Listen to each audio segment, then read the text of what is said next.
मुझे अबला को मत बहकाओ, मुझे अबला को मत बहकाओ।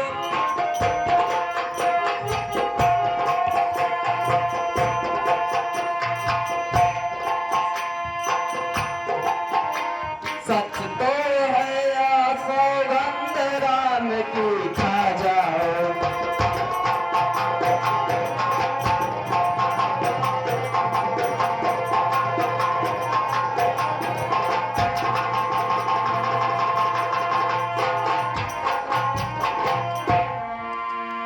महारानी,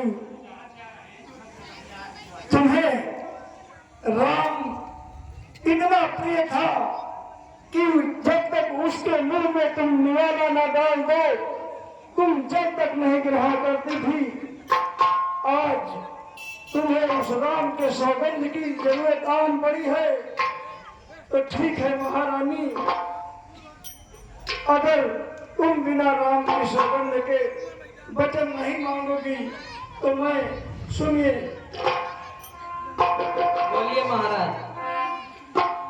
आकाश के तारे चाहे जमीन पे बिखर जाए, जमीन के जीव भी आकाश में भर जाए।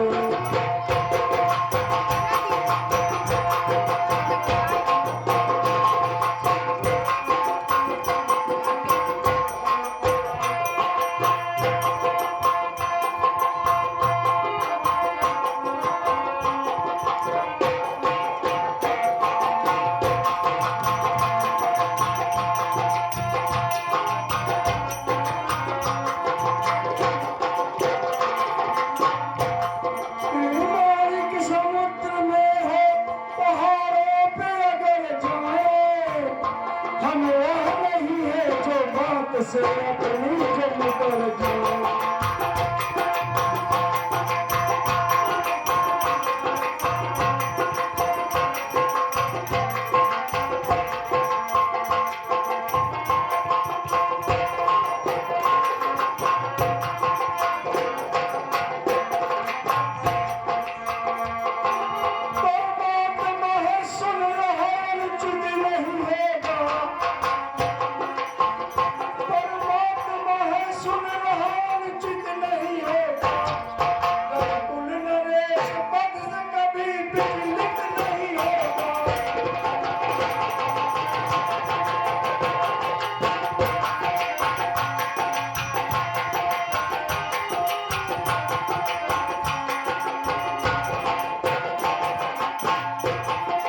सौगंध सहित कहता हूँ या तुझसे कथन है,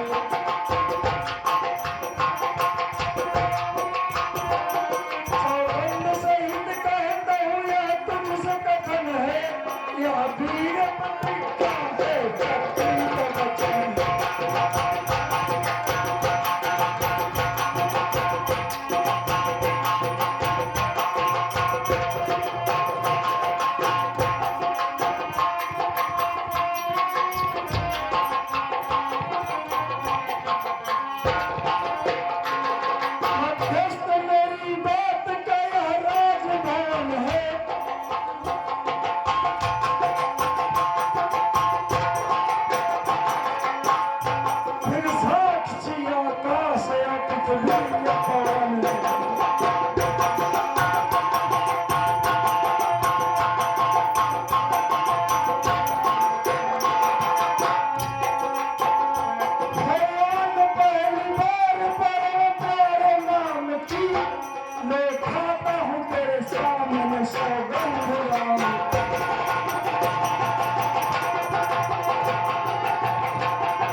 तेरे सामने सौगंध राम की, सौगंध राम की।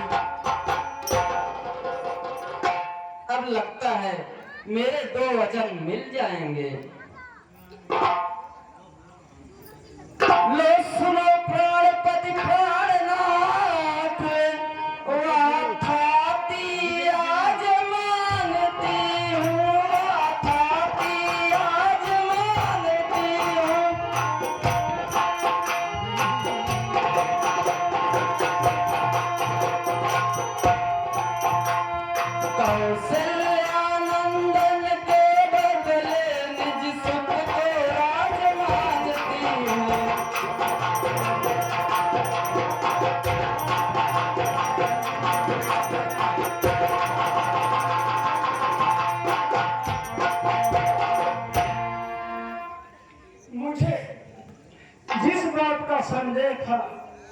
बात हो गई।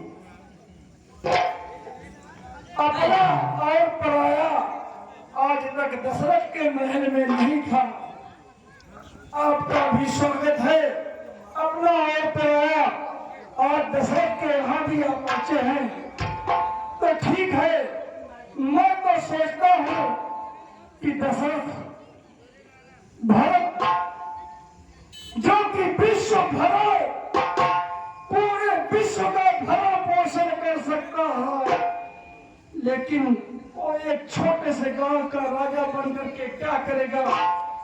मैंने तो अपने कुल के रीत के अनुसार अपने बड़े पुत्र राम को राज्याभिषेक बनाने की कोशिश की थी, लेकिन महारानी अगर तुम्हें यह पसंद है कि पुत्र राम के बजाय तुम्हारा भक्त राजगद्दी पर बैठे तो ले पहला पद तुझे प्रदान करता हूँ।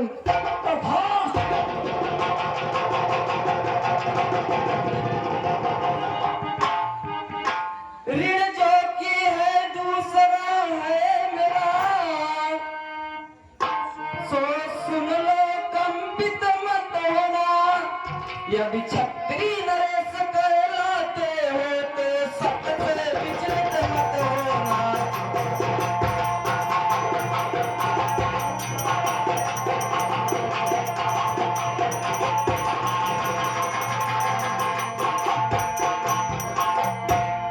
राजा जो राम हो रहा है वह राजा नहीं उदासी हो।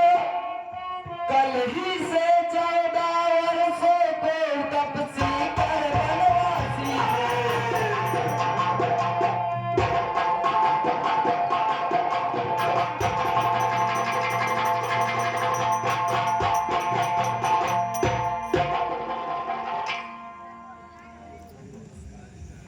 क्या हुआ महाराज?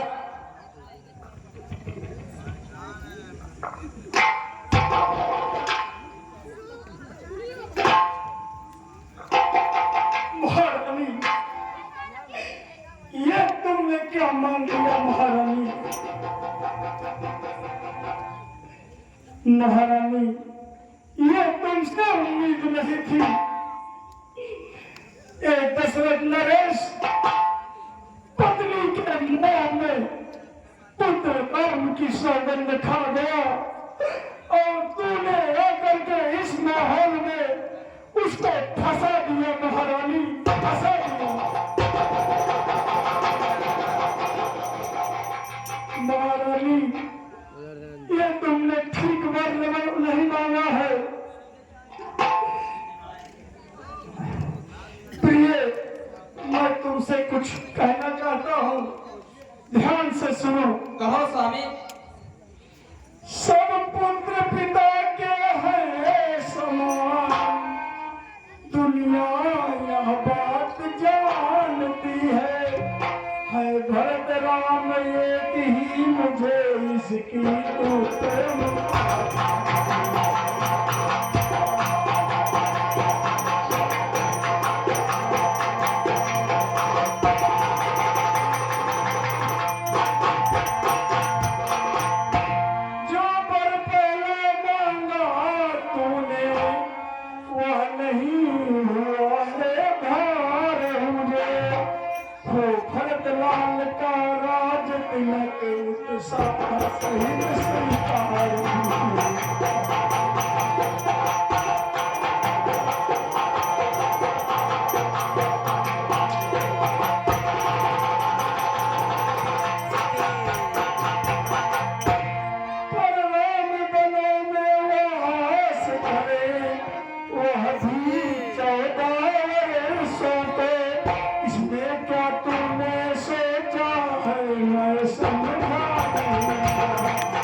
तुलसी बनकर ही निकट कहीं बस भाए प्रेम धाम मेरा, मेरी मेरी आंखों के आगे ही रहे।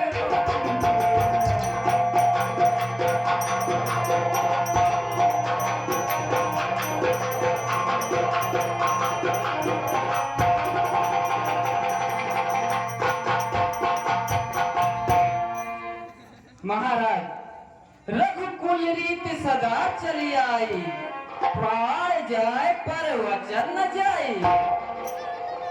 आपको इतना पश्चाताप क्यों है महाराज?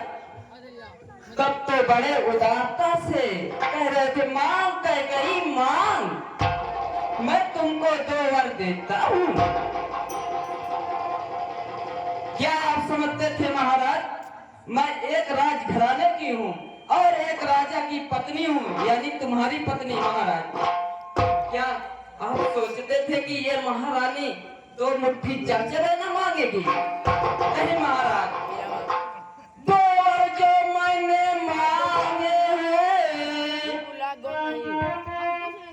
अब उनको बदल नहीं सकती, अब उनको बदल नहीं सकती।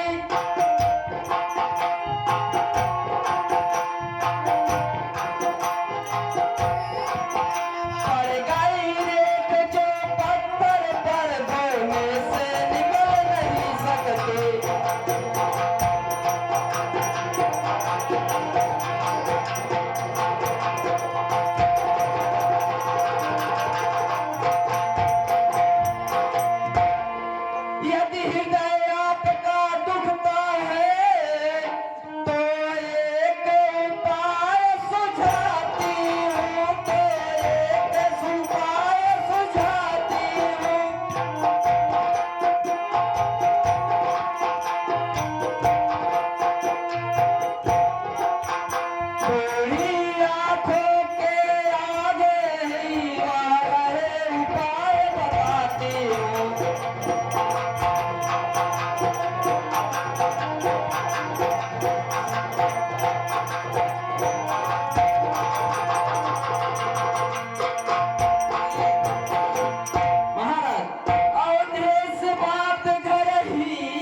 महाराज यदि आपको सत्यवादी और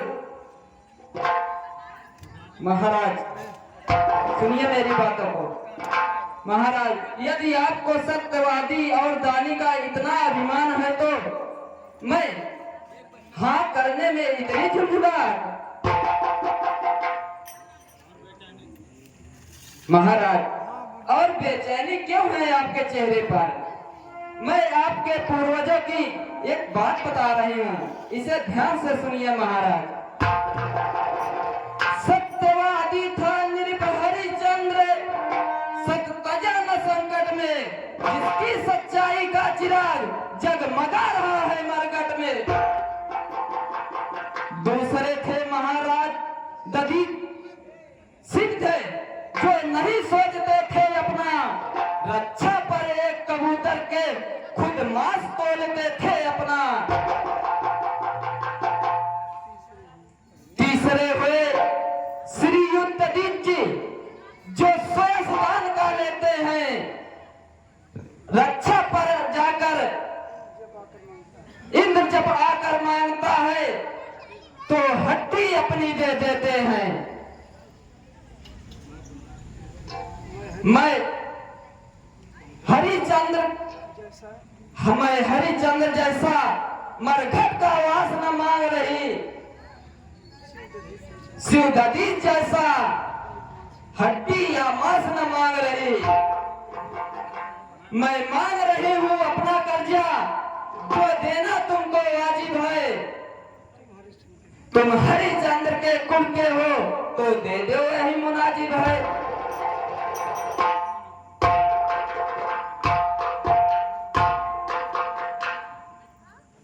कुल कलंकिनी पापिन, तू मेरे ही सुतेरी धीरे में भागा।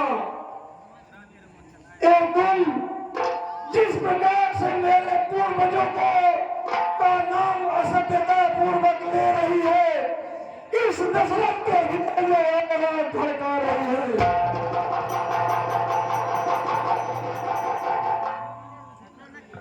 मेरा कुछ नहीं बिगड़ता है, जो तू मुझको ललकार नहीं। रानी तू अपनी पाँव में है, आप तुम्हारी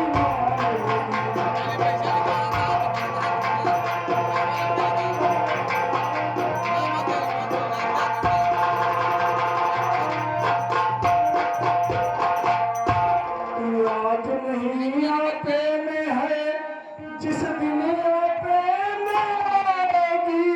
अपने इस करनी पर सिर झुन झुन कर तू पछताए।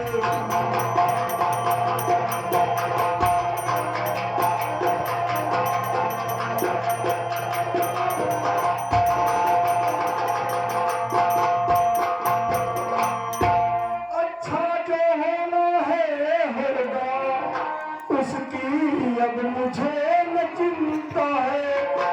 उसकी अब मुझे न चिंता है। मेरा तो आज सत्य पर है, जो कुछ भी है बलिदान है।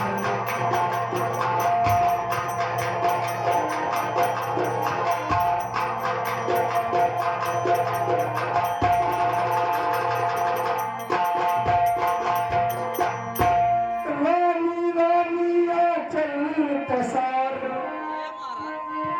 कर्जा ले और दान भी ले, दम भी ले, गद्दी भी ले, और दशरथ का तू प्राण भी ले। ए राम!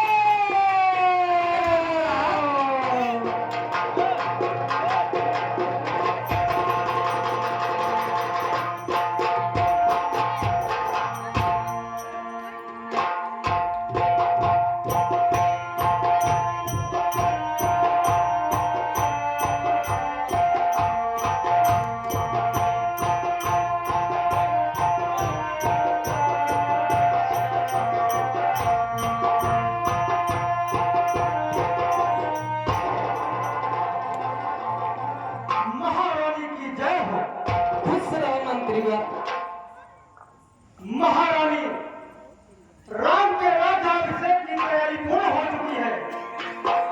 चारों तरफ खुशियां मनाई जा रही है, ढोल नगाड़े बज रहे हैं, और महाराज की ऐसी दशा, इसका क्या कारण है महारानी?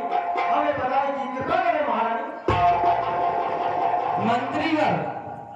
मंत्रीवर, इस समय पुत्र राम को अति शीघ्र बुला कर लाओ, सब तुम्हें कारण पता चल जाएगा। जैसी आपकी आज्ञा